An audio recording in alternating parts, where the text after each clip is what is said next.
Good day, friends, and a warm welcome to the 36th edition of 4D, that is Detailed Dialogue and Discussion in Indian Diabetes. It's our 36th week running, and every week we keep on learning about new aspects of diabetes. We keep on learning about challenges, but we also create solutions. And in this 4D, we actually become empowered to face whatever challenges we encounter in practice. Let's find someone today, somebody who is resilient, somebody who knows her work, and somebody who knows what the burden of diabetes is, the challenges that it brings, but also knows the solutions. So, warm welcome to Dr. Apurva Munigela from AIG Hospital, Hyderabad. Warm welcome, madam. Thank you, sir. Thank you for those kind words, sir. Thank you.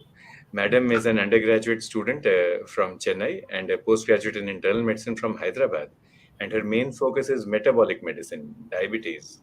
Dr. Apurva, before we begin the topic, a friendly question, a personal question, if you will allow. Yes, Uh, Asha. It is said that women hold up half the sky, but I personally think women hold up much more than half the sky. What do you feel, ma'am? Definitely, sir. I think we are all like how we worship Goddess Lakshmi or everything. We have multifaceted, and there are 100 things which we do a multitasking about. So that's what we believe in managing home, managing profession, managing everything that is there surrounding our daily activities, sir. But so is the case with diabetes as well. So there are a number of issues, just not just by treating the diabetes, but I think there's more. It's just like the tip of the iceberg, but there's underneath there's a whole lot of metabolic issues that are ongoing with diabetes that yet to be studied, sir. The analogy that Madam has given is very apt because we also tell our patients Yes. diabetes is multifaceted. So when you speak of the ominous octet, it is if it is eight armed, just like Yes. maybe Goddess Lakshmi or Goddess Saraswati. But then there are eight astras or shastras, eight weapons that the goddess has. So, Yes. Dr. Purva, in 4D, we speak about various aspects of diabetes. And for today, you've chosen the topic burden of diabetes in India, challenges and solutions. So, would you like to talk about these multifaceted challenges and also share some solutions, some practical and pragmatic solutions which will help all our listeners? Yes, definitely. With the ongoing discussion that we're going to have right now, we are going to emphasize on what exactly is the burden of the disease in India, what is the reality, what are the numbers in reality, and what are the numbers that are actually that we see on papers or any studies. But all in there are many ongoing studies that are there, longitudinal studies, in fact, started by ICMR also, to know the depth and intensity of these numbers also. So I think throughout the discussion today, we're going to discuss about what is the intensity of diabetes in India and even globally. Yes, Sure, sir. madam. The stage is yours. We're looking forward to learning from you. Yes, I'll just start off with my presentation, sir. Yep. So, as we spoke about, so diabetes is not one particular, okay, your HbA1c is high, let's start treating you, and your fasting blood sugar is high or post lunch is high. So, let's start treating you with these medication. So, it is much more metabolically involved, socially involved, financially involved, genetically involved to this involvement of this disease throughout the India, throughout in India and globally. So it's almost like a global emergency right now, where we can see when compared to the Western, diabetes initially was only confined to the Western countries because of the diet that they had taken and the lifestyle that they had. But unfortunately, now it's become a global emergency where the other ethnic races like Asians and even the Chinese, in fact, had are developing this diabetes.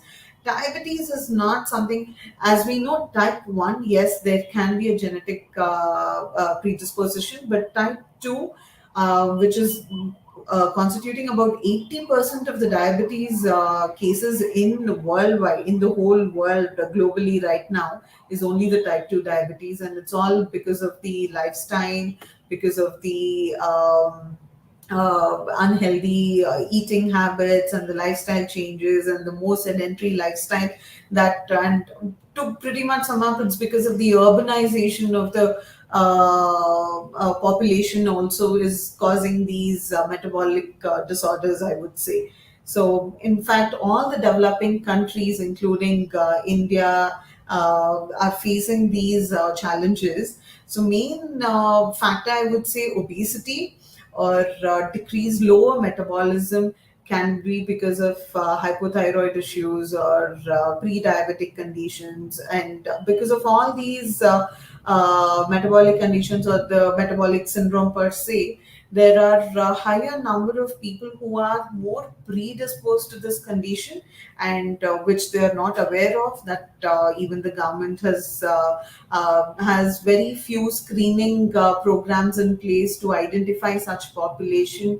And the lack of awareness in the population about population is also very low regarding the disease. So once only the person is diagnosed to be diabetic, then they follow the treatment or the lifestyle changes that one has to adapt. So that is again the pre-metabolic conditions are like diabetes, and because of this low metabolic, this thing, they're more prone for cardiovascular events also. So initially, if you see, can we go back to the first slide, please?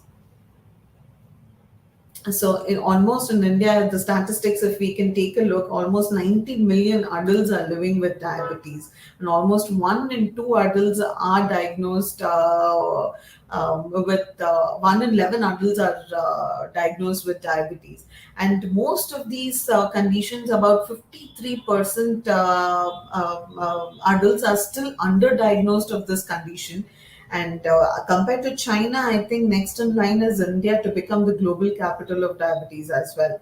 So, as we spoke about, the pre-diabetic condition is also not well emphasized in creating awareness that they can lead to various other metabolic complications. So the risk of developing type 2 diabetes also is much more higher in this set of population who have impaired glucose tolerance. So there are n number of factors that are involved in developing this condition, as we spoke about, because of their lifestyle, because of their lack of physical activity, urbanization, having a more comfortable life, and more sedentary lifestyle, and lack of exposure to the outside normal environment, and the closed indoors, and lack of time to choose a healthier option in their diets. So it just becomes it just so happens that during your lunch, breakfast, dinner, you just grab what is available immediately because of lack of time to prepare nutritious or healthy meals. So all these factors do contribute to, on a major extent, in India and globally, for the rise of these cases, rise of these metabolic conditions. Next slide. So there is one study which is done by ICMR, Indian Council of Medical Research, here in India, which is studied about in which was done in about 15 states and United Territories in over 3 phases. Phase one constitutes about few states like Tamil Nadu and Maharashtra and Jharkhand and all of that, and the second phase constitutes about the other states that are involved, and phase three is mainly focused on the northeastern part of India. So here, what they're trying to study is to look at the prevalence of diabetes, which is existing in urban population as well as the rural population. And the preliminary data, and still an ongoing study that they're doing, and the preliminary data that we've got is almost about there's an increase of about from 3% to 8.7% prevalence of diabetes in rural population, whereas there is an increase from 5.8 to 15% in urban population when coming to the prevalence of diabetes. That means it's almost, the prevalence of diabetes has doubled over the past few years. They've also started to screen for pre-diabetic conditions as well by checking their impaired glucose tolerance, IGT values also. And there is a quite significant increase both in rural as well as urban populations. So, coming to the urban populations, we do understand because of the westernization of diet, lack of physical activity, there is a tendency that they can develop obesity is on rise, and hence predisposing them to all these metabolic conditions. But when compared to the rural population, also we see a very steep rise in diabetes in rural population as well. So, what are the conditions like why there could be a rise in diabetes in rural populations as well? So, coming to that, we would what we could identify as a probable cause is lack of awareness, lack of education, or lack of awareness of identifying the symptoms and getting a primary health care checkup done yearly, or frequent screening of diabetes is lacking in our healthcare system in India.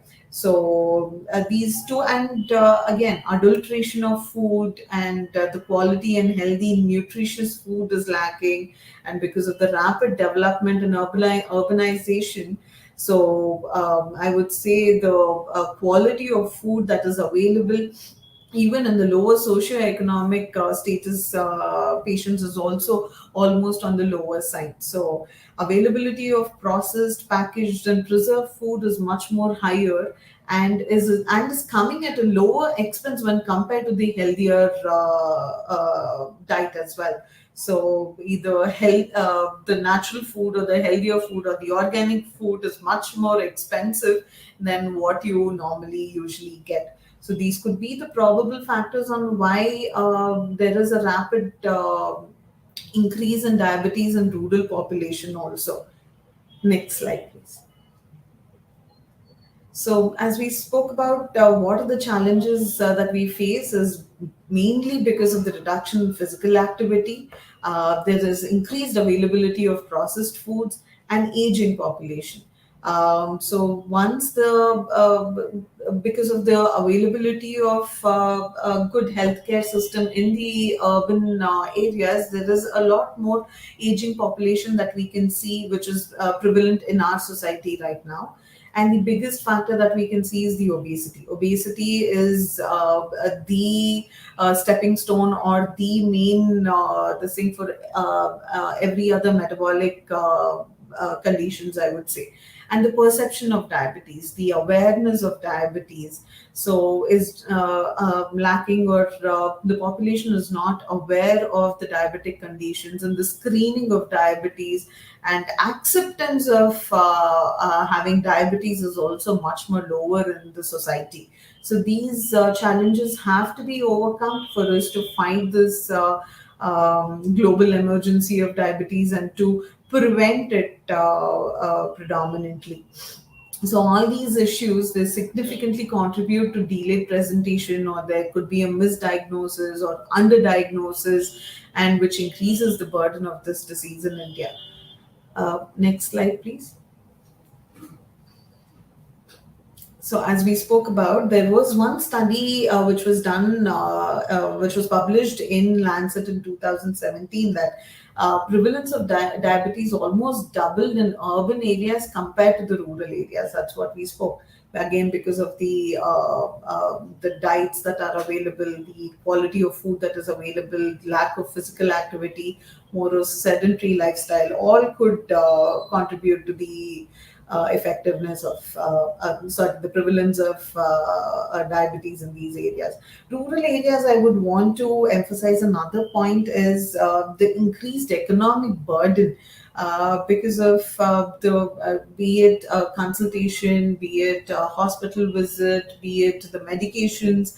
So there is no accessible or affordable healthcare system which is there in place, unlike the Western, which is predominantly by the run by the insurance system. Whereas in India, there is no government or a private or a government private setup which is going to take care of such situations.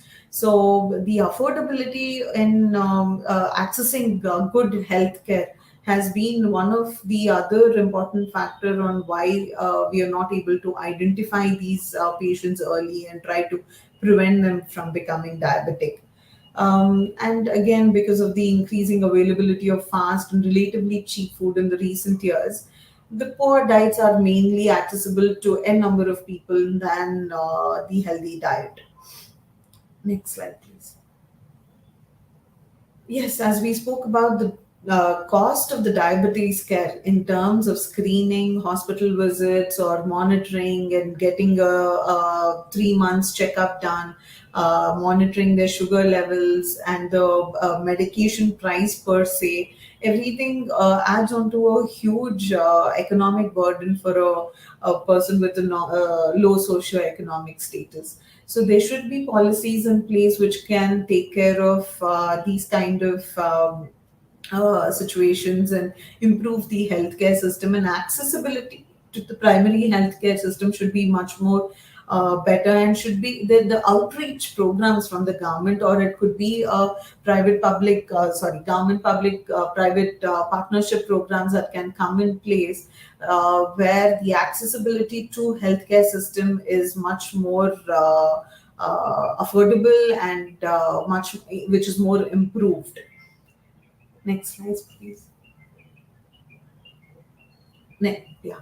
So the possible solutions could be, there could be improved education to alert the population about the risk factors. So in terms of educating them to adapt a good healthy lifestyle, and they should create awareness about obesity, diabetes, thyroid issues, and other metabolic conditions that can lead to other cardiovascular events and all of that. The other important factor that we can emphasize in the urban population is the mental status of the patient as well. So, chronic stress, chronic depression can also lead to a lot of weight gain, which in turn can lead to these metabolic conditions. So, and we've seen a number of people who had gestational diabetes, which was not there prior. So the because probably because of the aging population of the mothers, the above 30-35 years, working mothers, and the weight gain during the pregnancy period, during the gestational age, all these also do affect the quality of food intake the mother takes during the pregnancy time. All these also do affect the intrauterine growth of the patient, of the child. The intrauterine environment definitely has a effect on developing these metabolic syndromes as well. And the other issue that we can face is because of the depression, inadequate sleep. So there are a number of lifestyle issues that needs to be tackled for a person to be healthy and practice healthy lifestyle changes in order to reduce the risk of developing such conditions. So education regarding all these conditions should be propagated, and the communities, societies should be made aware about such education needs to be given, awareness should be created about such conditions. So in that way, I think we can create awareness at least, and the educated strata of the society can go ahead with the screening of such conditions. And the next could be training of these patients to manage their disease more effectively. So once you educate them about the disease, so they would be aware, they would comply to the medication and comply to the uh, uh, treatment protocol as well. And the development of more structured care delivery, where accessibility to the healthcare system, accessibility and affordability of the medications and the treatment should also be made easier. And once we create awareness about the cardiometabolic risk factors, the prevalence of the complications which are caused by these diabetes and other metabolic conditions would also be reduced. So its mainstay would be, it's essential to diagnose the disease early and start an aggressive management of glycemic control and other associated risk factors. And this treatment should be more targeted to an individual per se, but it cannot be broadly, one treatment does not fit all, so it should be tailored for one specific needs. Next slide, please. Again, so identifying these barriers in the society and what exactly is causing these issues needs to be identified, such as lack of awareness, economic stress, denying, acceptance, stress, change in behavior. All of these should be addressed.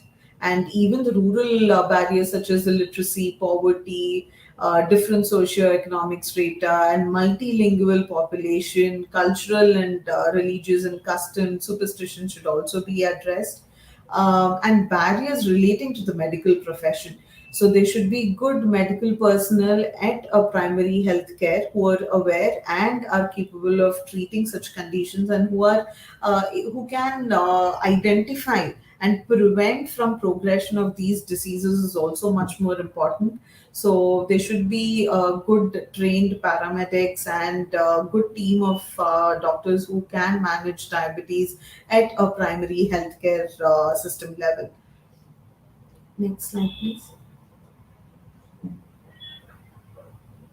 So the direct link is identifying to prevent diabetic population is to identify who are at risk or who have developed. So there should be a robust screening system to identify such population. Even the pre-diabetic population should be made aware of these complications, should be made aware of their conditions.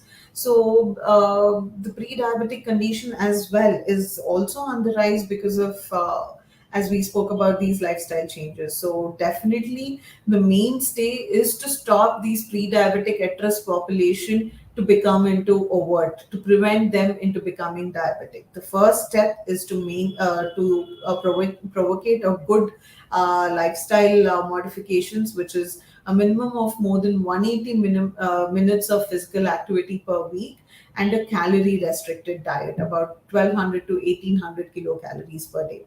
So in addition to this, we can always use, when the BMI is on the higher side, we can always use anti-obesity drugs. We can always use other medications like metformin and pioglitazone and liraglutide and all of that to manage pre-diabetic conditions. So when all of this fail, bariatric surgery can also be an option when the patient is severely obese and has a very high BMI. Next slide, please. So the early initiation of anti-diabetic drugs is important, and these should be tailored to one specific person, and the one medication cannot fit everybody. So depending on their lifestyle, their diet, and their daily routine, and tablets according to their age and the other comorbid conditions that they have. So depending on all these components, the medication needs to be titrated accordingly. Next slide, please. Next slide. So the preferred would be SGLT2 and DPP4 inhibitors, which is safer, rapid, and has a sustained glycemic control. It improves both insulin resistance and beta cell function, helps in weight loss as well, reduces the pill burden as well, and is also cost effective. Next slide. So the dietary intervention will remain as the mainstay to the entire system, where changing your dietary intake, dietary pattern, habits, and physical exercise is much more important. And the low glycemic, to include low glycemic index foods like whole wheat, brown rice, and everything is important. And to avoid any kind of refined, preserved, processed, packaged food is important. And anything in white is a strict no. Sugar, rice, maida, noodles, bread, everything is a strict no. Exercise is very important. And to get your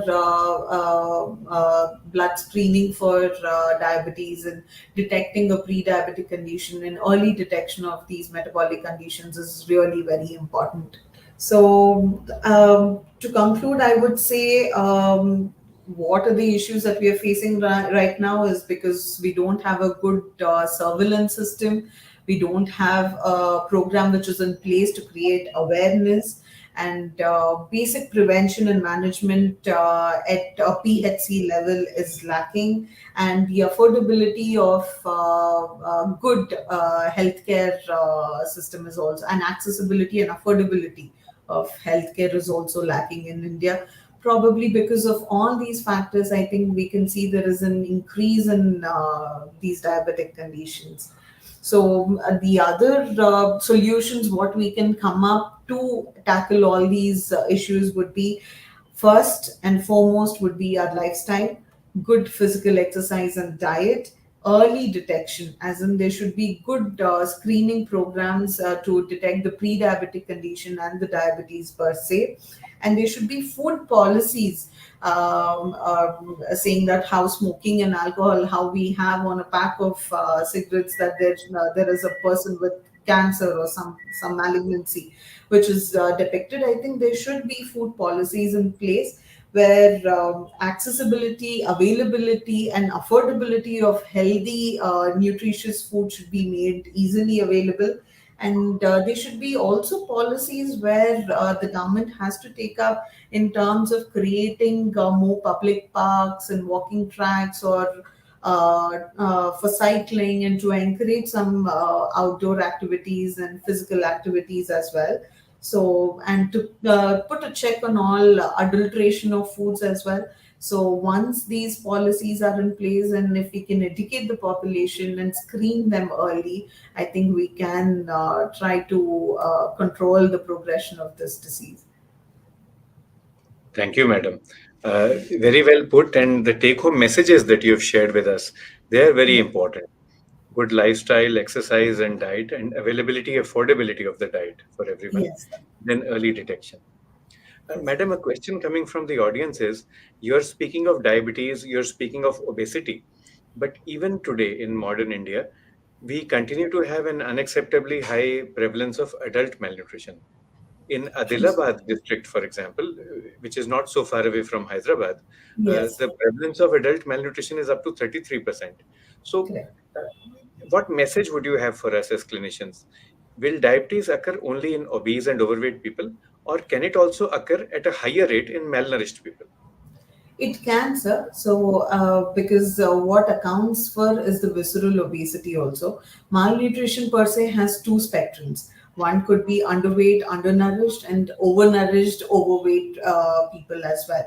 Diabetes can do occur in both the spectrums of people, and but in these kind of patients, the right food, right lifestyle, and right intake of the correct food is much more important. So, identifying all these malnutrition patients and educating them about the choice of food that they make really makes an important uh, step towards treating these disorders. So, we should keep a high index of suspicion for First, diabetes in yes, overweight and obese, and also in malnourished people. yes, And then there will be some people who will not have type 2 diabetes. It might be pancreatic diabetes, which is actually associated with malnutrition. So we yes, should be aware of that as well. Dr. Purva, you spoke about knowledge and awareness lacking amongst the public. So, can you remember any encounter from this week in your OPD where somebody came in with a myth or a misconception related to diabetes management? Uh, and you had to correct that myth or misconception before you could proceed further. So, anything that comes to your mind, any interesting nugget? yes, sir. Recently, yesterday itself, I would say there was one patient, about 35-year-old, who was about 128 kgs, with a strong family history and a very bad lifestyle. Came to me with an HbA1c of 10.8, which he was absolutely fine according to him. He was just feeling a little lethargic, and that's why he got a master health checkup done to see what exactly was happening. And his HbA1c turned out to be 10.8, and his fasting was about 350. He was in a complete state of denial to accept that he was diabetic. Then he was like, no, there is no way that I can be diabetic. I'm just 35 years old. So how can I develop diabetes at 35? So, and sir, he is not from a low socioeconomic group. He is not, he is an IT professional by himself. So, there is definitely a lot of amount of resistance and hesitancy in accepting that they are diabetic, probably because of their professional requirement or everything, because of their sedentary lifestyle and how they run for targets and goals and everything that they have to do. So we are missing out on the basic essence of our identifying the subtle signs that our body is giving, warning signs that our body is giving. So, educating and creating awareness among the educated population is also much more important. First, I would believe, sir, acceptance that you're diabetic is much more essential. Once you accept, your half the disease is cured, because you'll be more conscious of what you're eating and how your lifestyle is. When in a phase of denial, it is very difficult to actually convince them that they are diabetic, sir. So yes, as you said, it is difficult for these patients to convince them that they have to be on medication. We should also be patient, avoid getting angry, avoid being Yes, sarcastic with the patient, being judgmental, and keep yes. the doors of communication open, keep the windows Okay. open, so the patient will Yes, come around. Yeah. yes, sir. Yes, sir. We've spoken of about denial, and specifically with regards to insulin. So this is a question from the audience. When we talk about insulin, there are very few people who accept at first go. Some are in avowed denial. Some become angry or argumentative. Others become anxious or afraid. So Yes. again, any example from your OPD, a difficult patient who refused to take insulin, how did you motivate him or her? So again, it's better again to create that awareness in patients. I would say, sir, is to explain to them about what exactly is diabetes and why exactly we are giving them the medication. Once we tell them that what exactly is causing, then it's easier for us to convince them and what complications that they might develop, even if they're not treated, if they treated for hypoglycemic agents, and the what benefits that insulin does. If we can explain it to them and create that awareness among the population, I think that's a good step that we're going to take, and even the patient per se would agree to get convinced to take insulin as well.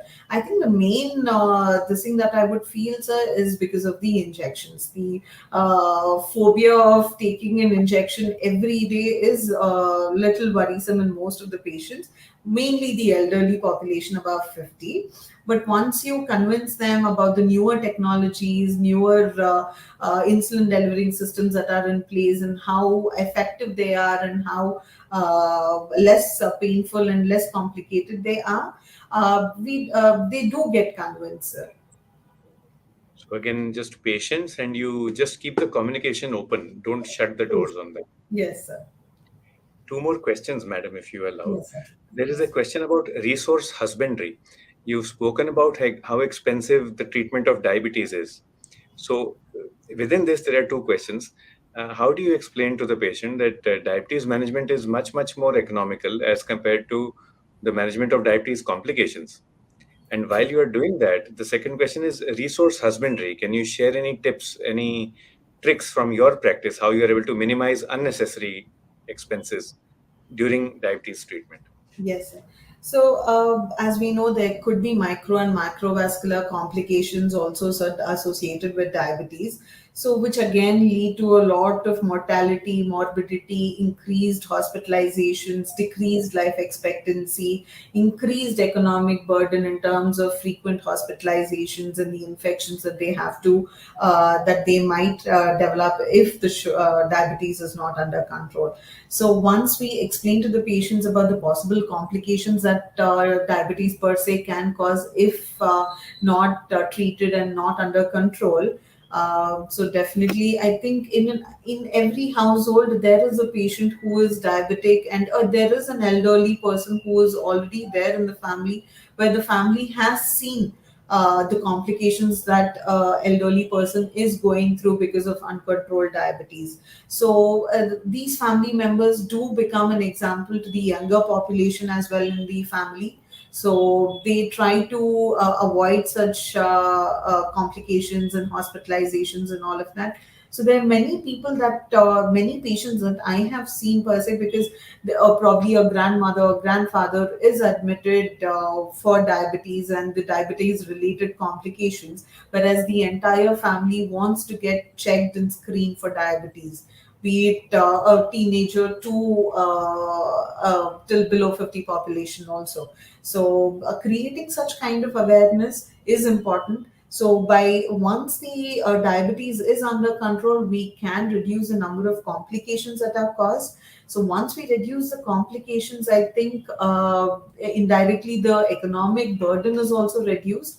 More than all of this, I would prefer early screening, early detection, where a pre-diabetic condition is diagnosed before they become into an overt diabetes. So such conditions are definitely reversible with few lifestyle changes, where there are no medications that are required. So a simple lifestyle change or a simple walk for 30 minutes morning and evening will do much more wonders than what an medication would do. So emphasizing the importance of these lifestyle changes and the dietary changes that they have to do goes way forward than any of these medications as well, sir. So once you educate the patient about all these issues, I think their compliance is better, and definitely their economic burden will also come down, sir. And like you said, the walking and the exercising, that is free of cost. So actually, that is how Yes, you free save of money. cost. Yes, sir. One last question, and this relates to resource husbandry. Yes. Now, many of our patients think that the only way of managing diabetes is to take a Mediterranean diet, and we do Yeah. not live on the shores of the Mediterranean, so it's expensive. And there are many doctors and non-doctors who are fond of prescribing only olive oil and only avocados. They Correct. forget that olive oil costs 1,000 rupees a liter and avocado costs 1,200 rupees a kg. Correct, So, sir. from Telugu cuisine, madam, or from Yes. South Indian cuisine, I am aware, for example, of pesarattu, which would Correct. be an alternative for a dosa, and it is high in Correct. protein, low in Correct. calories. Any other Yes. examples that you would want to share with our audience? So it's all about millets, sir. Millets are a good alternative to your sir. What happens in South Indian diet is carbohydrates are a predominant factor which goes onto a plate. There are less number They're of so protein. tasty also, Dr. Apurva. It's not our fault. Yes, sir. So there's increased every meal is something which is rice based, be it your idlis, be it your dosas, and be it rice per se. The white rice is the most fond of ingredient dish Yeah. that I would say that is mostly taken by the South Indians. So their protein intake is really low, sir. So which is more predisposing them to the visceral obesity and all of that, and which is causing these prevalence of increased prevalence of pre-diabetic and diabetic conditions. So Mediterranean diet per se, I think, as you said, sir, it's more of protein and fat and less of carbohydrates. So the, the same change needs to be there in the Indian diet as well. The carbohydrates should be on the lower side, and the protein and fat content should be on the higher side. But affordability, as you said, sir, again, yes, avocado oil and olive oil is much more expensive. But there are other alternatives like rice bran oil and peanut and sunflower oil and all of that also. So shifting them, I think I don't believe in sticking to one oil per se, sir. Again, so changing these oils frequently probably would help them in that. But again, predominantly the diet should contain more of protein and less of carbohydrates. So thank you for those tips, Dr. Apurva. And you can use your local diet, your local cuisine to make a difference. You can exercise, you can change your lifestyle to make a difference. And early detection Timely use of the appropriate drugs can actually help reduce costs. It can help reduce the burden of diabetes. Yes. So, dear colleagues, today from Dr. Purva, we learned about the challenges of diabetes, the burden of diabetes, but more importantly, we learned about solutions, Yes. practical, pragmatic, patient-friendly solutions that we can use in our OPD from tomorrow onwards. Dr. Yes. Purva, on behalf of 4D, I'd like to thank you once again. Any Thank last you, comment sir. before we sign off? Thank you, sir. I was very happy interacting with you, sir. Thank you. Thank you for Thank you. providing the opportunity. Thank you, sir. And do keep on listening into 4D. We'll be having more issues for you, more topics, and feel free to share your feedback, your comments with us. Tell us how we can strengthen 4D so that we can strengthen diabetes care in India and help make our country a happier and a healthier place to live in. Jai Hind, everyone.